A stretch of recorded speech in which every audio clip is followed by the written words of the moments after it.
When he drew up the vision for a new Europe, it wasn't meant to look like this. Lines of riot police blocking Austria's border with Italy, clashing with demonstrators who wanted to pass through.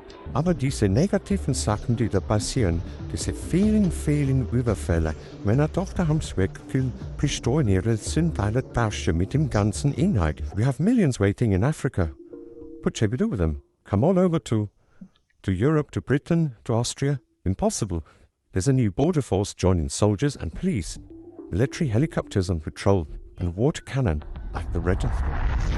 This is Austria, a country of over 9 million people, known for its stunning Alps, history, and, at one point, its openness to immigration. It was among the first countries in Europe to welcome those fleeing war and poverty, but today, things have changed, and that welcoming stance is gradually fading. Recently, Austria's interior minister announced plans for basic service centers and suitable infrastructure to get asylum seekers all in one place, a statement that sent shockwaves through Europe. But it wasn't just a statement or idea. It was a promise, a command for change. In a border town in Borkenland, lace floodlights revealed groups of exhausted migrants crossing from Hungary. Locals talk of an invasion at their doorstep, and more than half of Austrians now feel the country should stop accepting new refugees. The national mood has changed, and Chancellor Karl Nehammer has stressed pulling the brake on illegal migration. As Austria takes a more hardline stance on immigration, the question arises,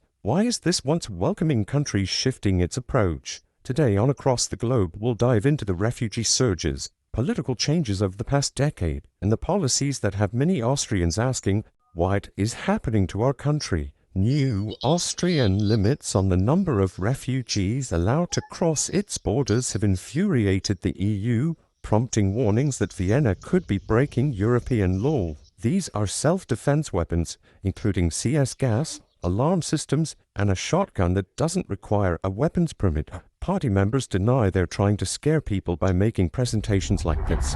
In 2015, Austria became a key entry point to Germany during the European migrant crisis, as over 90,000 asylum seekers, 3 times more than the previous year, passed through the country. At first, many Austrians showed sympathy, but public concerns soon grew. In 2016, another 42,000 asylum seekers tried to enter, prompting fears about social strain.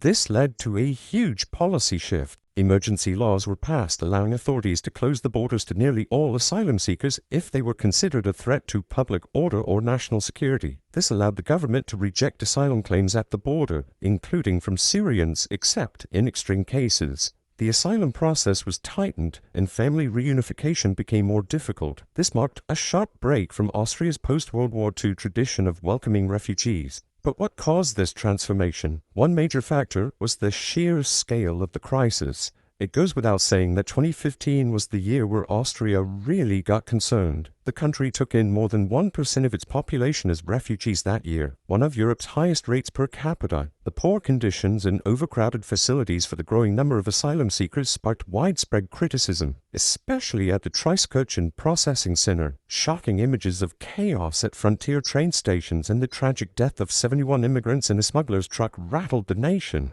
That same public sympathy quickly turned to fear of being overwhelmed. Populist parties, particularly the far-right Freedom Party (FPO), acted on these fears, warning of threats to Austria's borders and culture. As a response, mainstream politicians adopted tougher stances to avoid being overshadowed. By 2017, the shift was solidified. Sebastian Kurz, a young conservative with a firm anti-immigration platform, became chancellor, forming a coalition with the FPO. Illegal migration must be stopped, Kurz declared, promising no repeat of 2015. The FPO's Interior Minister, Herbert Kickl, even suggested that the European Convention on Human Rights might need adjusting to make tougher asylum policies easier. Under Kurz, asylum applications plummeted around 22,000 in 2017, thanks to stricter borders and a deal that shut down the Balkan route. The majority of applicants came from Afghanistan, Syria, and Iraq. That same year, positive opinion on immigration dropped to a record low of 36.5%, and by 2024, a majority now opposed accepting new refugees.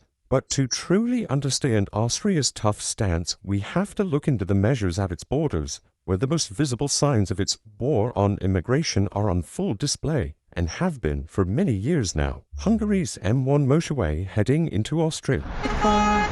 The Austrian authorities have tightened controls on incoming lorries after last week's gruesome discovery of 71 dead migrants in a truck. Troops have been deployed at Spielfeld on the frontier with Slovenia, where they've been charged with helping police process 6,000 migrants over 12 hours. Austria's border strategy shows its immigration concerns more clearly than any policy paper ever could. Though the country sits inside the Schengen zone, where borders are meant to fade away, Vienna keeps blurring that line along its edges. Since 2015, a mix of soldiers and police have lined the passes from Hungary and Slovenia, waving down cars, opening boots, and glancing at passports just like they did decades ago. Officials in Vienna call the patrols a shield against unauthorized crossings and the smuggling rackets that make them easier. In late 2023, a stateless man in Austria was caught smuggling 22 Turkish and Syrian migrants in a van that crashed in Germany, claiming the lives of 7, fueling Austria's resolve to crack down on human smuggling. While Austria hasn't built a Hungary-style wall, it hasn't hesitated to put up barriers when needed. In 2016, fearing migrant flows through the Brenner Pass from Italy, Austria proposed building a border fence and deployed armored vehicles to the mountain pass.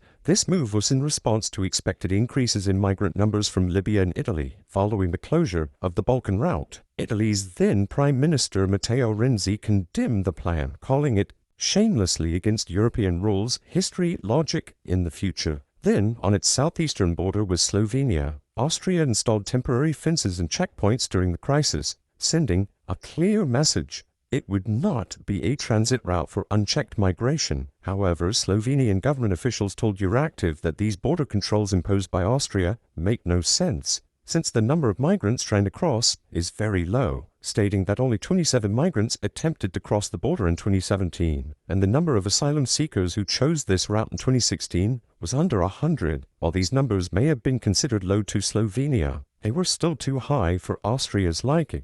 And the strict measures don't end there. Within the EU, Austria has taken a firm stand on border security. In late 2022, Vienna vetoed Romania and Bulgaria's entry into the Schengen area, citing concerns over migrant crossings. Chancellor Nehammer called for EU efforts to fortify the external border, proposing €2 billion to expand Bulgaria's fence along Turkey. Every fence is only as good as its surveillance, he insisted, advocating for more cameras, drones, and border guards. Austria effectively held Schengen expansion hostage until it believed illegal migration was under control, only giving way in late 2024 after claiming progress. These tactics highlight Austria's willingness to act as a strong defender of Fortress Europe, even if it means challenging EU partners to tighten border controls. So, while Austria is fighting hard to keep illegal immigrants out, what is life like for migrants that already live in the country? The Austrian government also says it will give €500 to migrants who are willing to be deported. As a European solution to the refugee crisis remains out of sight, countries are increasingly taking measures into their own hands. Austria's three-party coalition agreed it would temporarily halt family reunification procedures for migrants, a move critics say is a violation of European asylum law. As Austria keeps slamming down the boot, life for those already living here has become much more difficult. In 2016, asylum rules have tightened considerably. The introduction of temporary asylum permits meant refugees could only hold their resident status for 3 years, dragging out uncertainty and keeping families apart longer. Under the Kurz government and successors, welfare benefits for asylum seekers and even legal immigrants were trimmed down, most notably in 2019, when a policy aimed to cut social aid for newcomers with limited German skills, effectively penalizing them until they integrated. Austria's coalition government implemented plans to cut benefit payments for immigrants, including refugees, in an effort to deter new arrivals. The main benefit was capped at €563 or $655 a month, with the possibility of increasing to €863, matching what native Austrians get if the immigrant passed a German language test. On top of that, immigrants were barred from claiming these benefits for 5 years.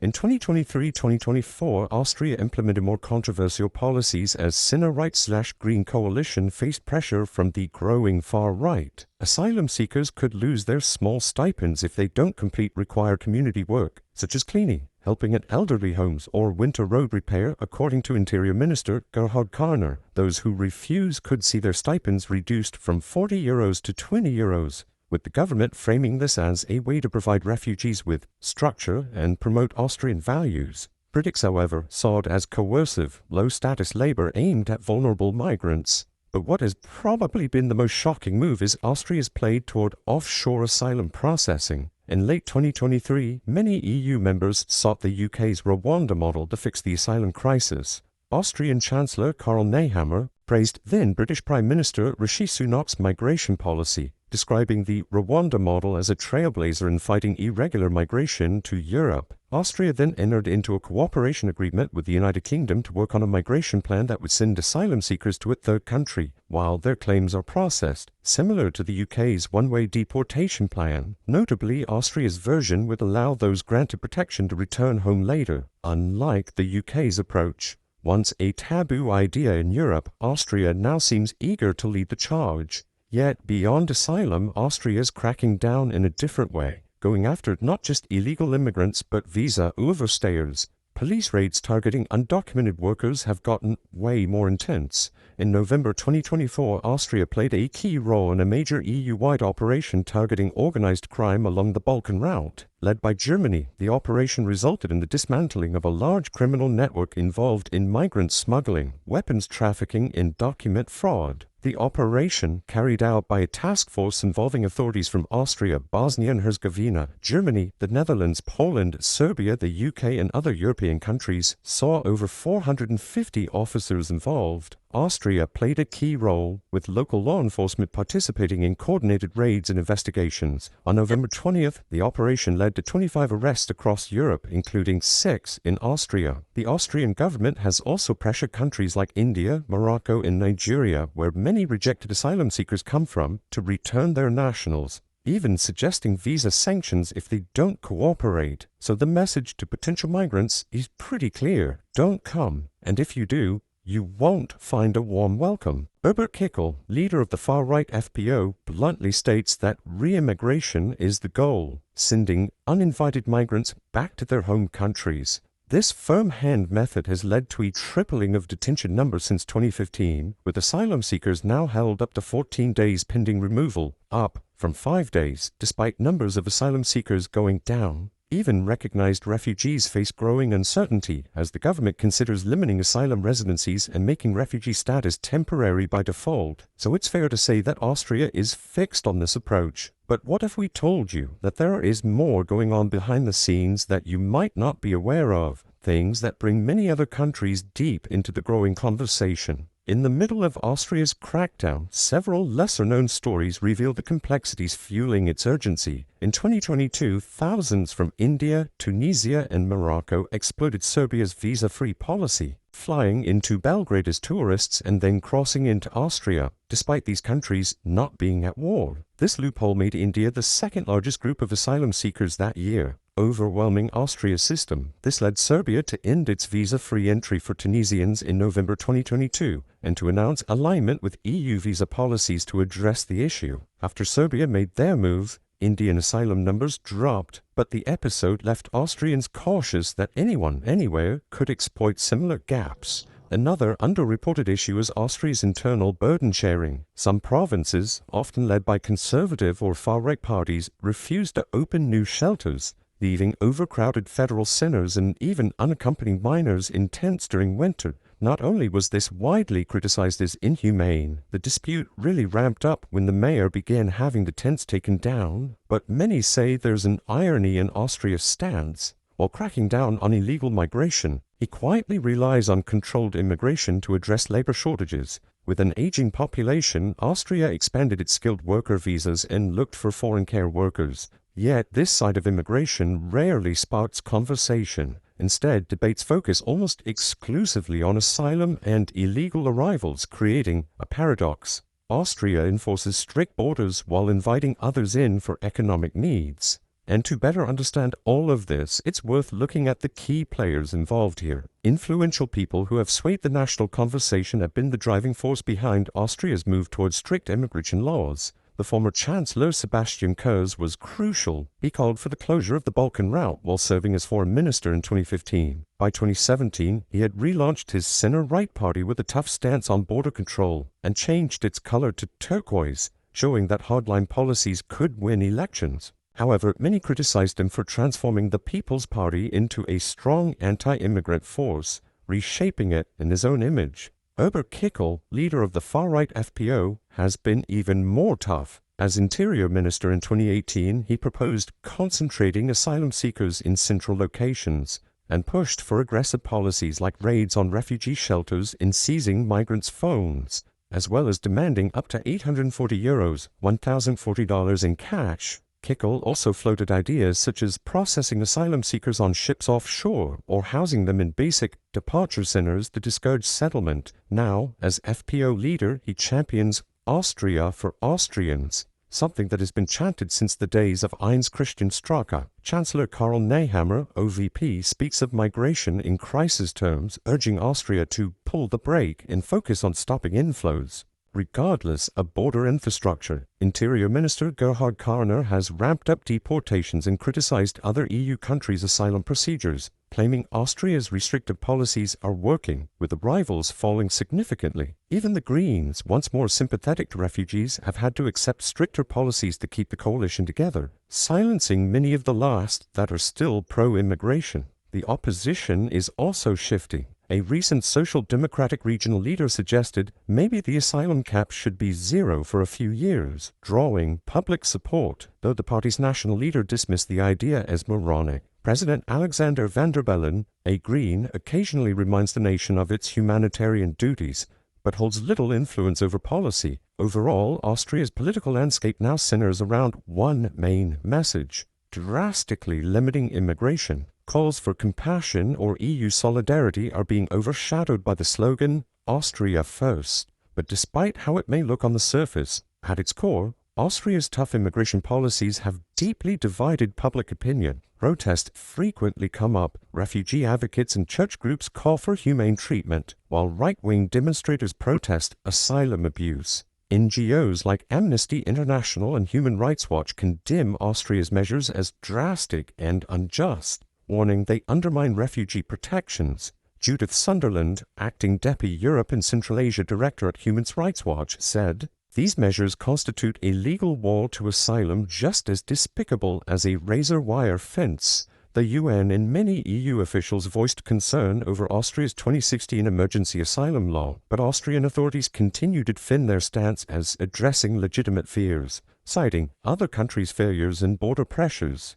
Internationally, Austria's policies have drawn criticism from allies. Luxembourg's Prime Minister Xavier Bettel opposed EU-funded fences, emphasizing Europe's legacy of tearing down walls, saying Europe's heritage was overcoming divisions after the Second World War. Germany, which at first adopted a different course, has recently tightened its borders in response to Austria's more stringent position. Under Giorgia Meloni, Italy, which was at odds over border walls during the 2015-16 crisis, is now taking a tough stance. In an effort to reduce migration, the European Commission has recently turned to more drastic measures, such as fast-track border camps and agreements with nations like Tunisia, although it has long sought similar asylum rules. However, not everyone in Austria is in favor of this change, which is equally crucial to remember. Shame is voiced by liberal groups, students, and urban residents who often oppose tent camps in the Rwanda model, seeing them as immoral. Green MPs and the Catholic Church caution that Austria's international standing is under jeopardy. Proposals that are controversial, such as requiring asylum seekers to perform public work in order to repay Austria, have provoked criticism and accusations of public shaming.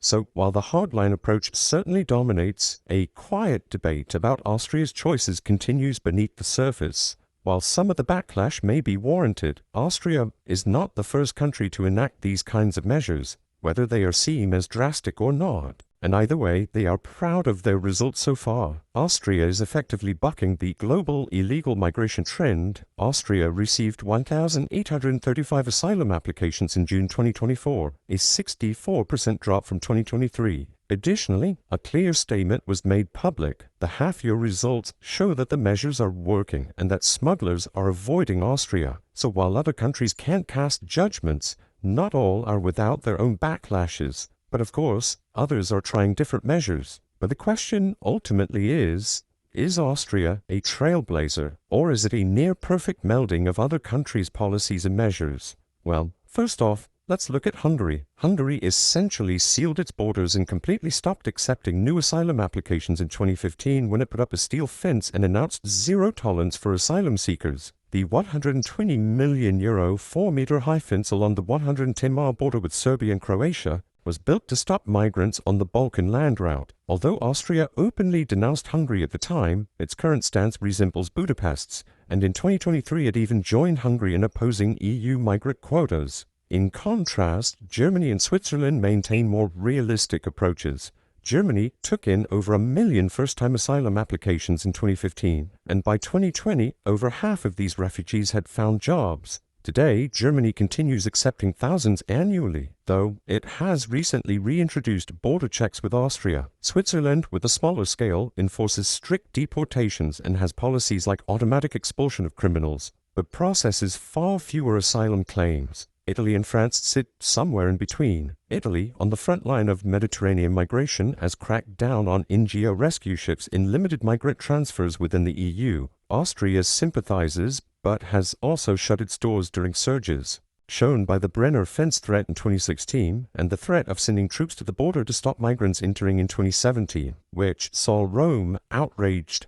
How about France? Well, France swings between openness and restriction, and hasn't adopted Austria's zero asylum approach just yet. Overall, Austria is at the forefront of Europe's enforcement wave, pointing to peers like Denmark, which floated its own Rwanda plan, and noted that others are following suit. Austria insists it's just being bold, but critics argue it's rewriting Europe's migration map. When all is said and done, Austria's war on immigration didn't happen overnight. Once a refuge for Bosnians and Hungarians, it has shifted gears to become one of Europe's strictest gatekeepers, building barriers, tightening laws, and challenging EU norms. Supporters see it as protecting national interests. Critics see it as abandoning core values. The real question, as Austria and its neighbors tighten borders, what happens to those fleeing war and persecution? Will Europe close itself off entirely, or can it find a balance? Austria's bold shift not only offers a warning, but a glimpse into a future where the continent redefines its approach to asylum. But one thing is clear: since 2015, Austria's immigration policy has undergone significant changes.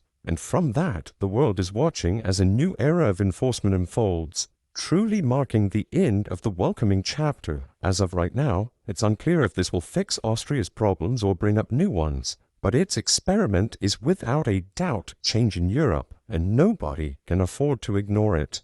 What about how Greece is devastated by its immigration crisis?